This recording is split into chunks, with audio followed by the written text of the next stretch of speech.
öz eli bilen erzai şehvet etmek.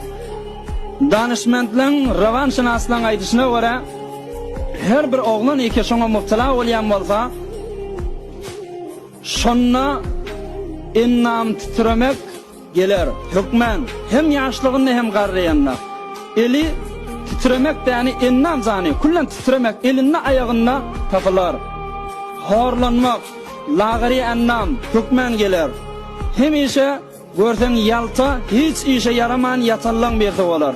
Özü de gözünün zayıf boljagyny şek edip görmesin, hatta hafızası, fikri, huşu kasyp derslerini hiç moga tarakki etip bilmer.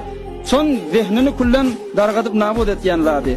Hemişe de narahat, gülküsi ýok, özü de hemişe fikrinne şeytanyň waswasaty bilen zon özüni öldürmän fikrinne.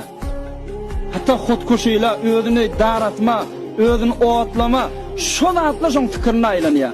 Azajyk narahaty bolany gurrun tafanma, bazam fikrine şol atla gelýär. Şol atlaň derdi şo musulmanda walla.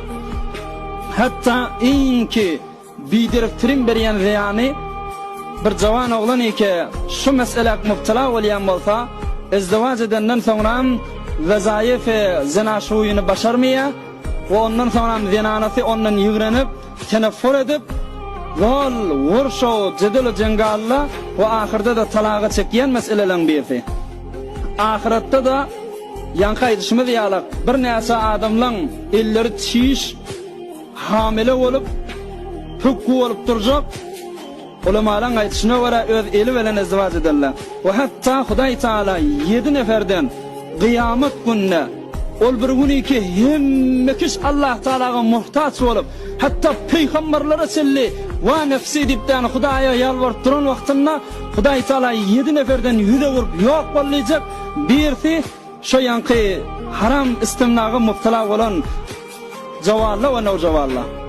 Bes ena atala düşündireýin. Oğlugyz näme zatlardan şiratlara mubtala bolýanka, näme dip utanyp aýtmany goýmaly, näme dip çekinmeli. Bu jamaň bir derdi, şerigatyň aýdýan zady. Aya ýene şo ýanky zatla, aya teleke ýoldaş, aya için öýdäki teleke filmler, aya guşyla, aya ayala nämeler bilen sebep bolup oglan şo zatlara teleke zatlara barýanka.